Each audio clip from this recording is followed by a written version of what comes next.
Hello everyone, this is Rafael Alvarez. Just decided I would show you Syracuse, New York. Saturday morning, 8 o'clock in the morning, just dropped my daughter off at her new job. I'm on my way home and I'll be going into the shop to work. Hopefully I don't get lazy and go back to bed. Went to bed at 2:30 in the morning. I'm up entirely too early, given the fact that it's my day off, but it is what it is.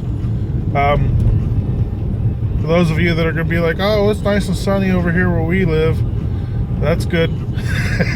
I don't really care. I actually enjoy driving in this stuff, and as long as it doesn't cause me problems like it did yesterday, where I had to unload 1,500 pounds of steel into my shop by myself with the snowy driveway, and weather wasn't too bad though.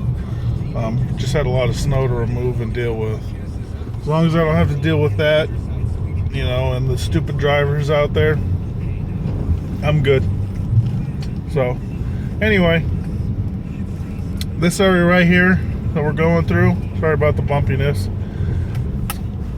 I wouldn't say that it's a bad area. It's very strange here in Syracuse.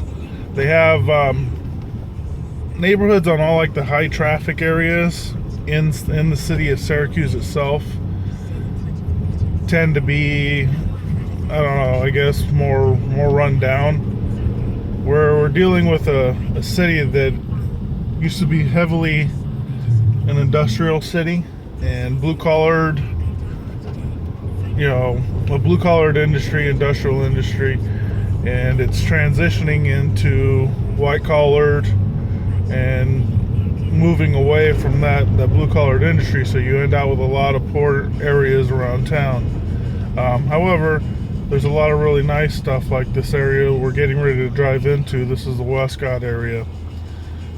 You see this house here on the left. Beautiful, beautiful house.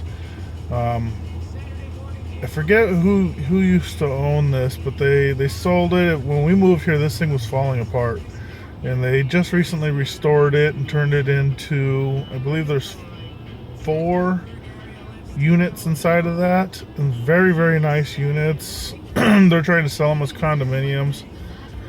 The prices are I think okay for what you're getting. The only problem is that you're still living in an old, very large old home, and you're buying an apartment.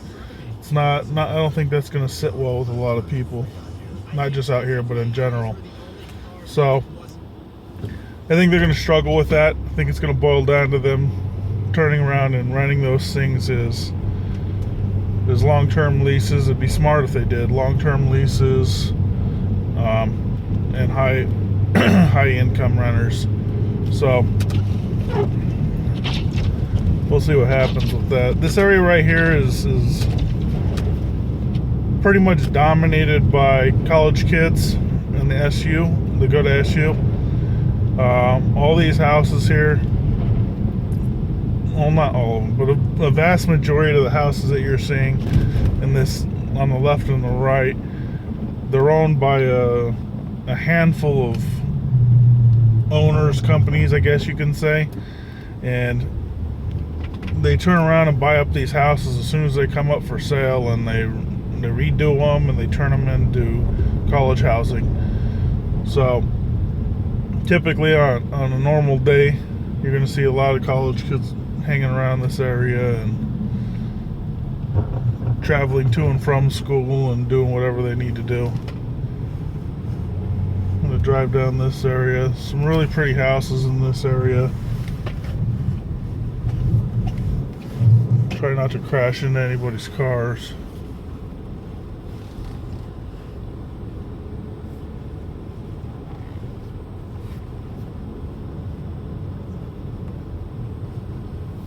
If you're into older homes and stuff like that,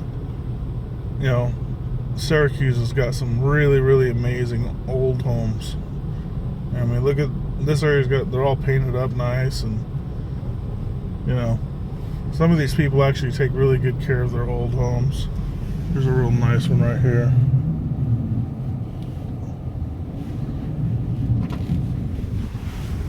It'd be nice if I can get into something like this one day.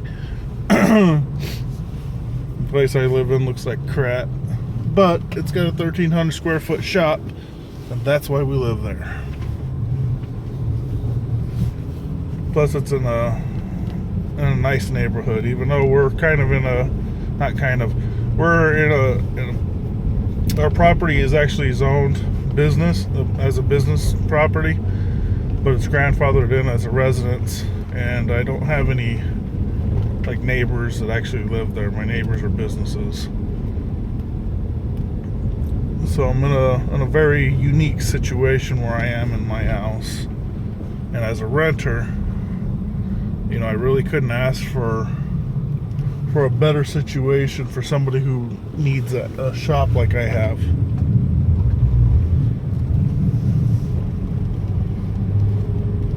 So anyway, just kind of driving around, just showing you guys this stuff. Thought it would be something different for you guys to watch. I think it's pretty outside right now. Some of you guys might not like it, but you know, I enjoy this stuff.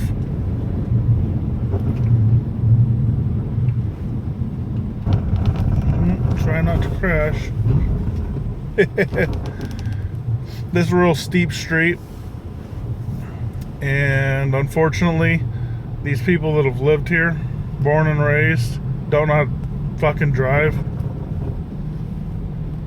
And you'll come up on them and they'll be stopped in the middle of the road like that for absolutely no reason at all. Or you'll find these guys driving around with bald tires, or they don't go out and buy snow tires. Which I'm going to tell you right now, if you're not from a state that gets snow, if you move to a state that has snow a lot, like Syracuse does, and you don't swap out your tires every season and get snow tires, you're not the smartest person in the world. You know, I'm going to just tell you that right now. There's a massive difference between an all-season tire versus an actual snow tire. Even the crappiest snow tires are going to dramatically outperform an all-season tire in the snow. So you'll see people doing that. You know, most of the time I'll see people driving around with donuts on their cars still. Deep snow, sliding around, can't manage to get anywhere. Then you see this dummy's driving around with a donut on. I'm just like, what is going on here? And those are the guys that you actually need to watch out for. You can be a great driver, but you really need to watch out for the people that are very careless. We're trying to pass a law right now, I guess, or some jurisdiction, or I'm not wording that properly. Anyways, some sort of laws to punish the people that are driving around with snow covering their entire car, which I'm in full support of. I normally don't get into political stuff like that on my YouTube channel. I'm not going to get into a lot of depth about it, but the fact of the matter is those are the people that'll drive around with their windows covered and they can't see you. Okay, they can only see out the front windshield, and they think that's good enough. And then they'll have like a foot of snow on the roof of their car, not realizing that they're blinding everybody behind them, you know, because the snow is blowing around, or massive chunks of it will go flying off at somebody's windshield, and they just don't care. You know, there's just about them being lazy and let's get to wherever we gotta go. So anyway, we're pulling up on my shop, my house. There we are. There's my BMW here in the driveway. So that's it. Talk to you guys later.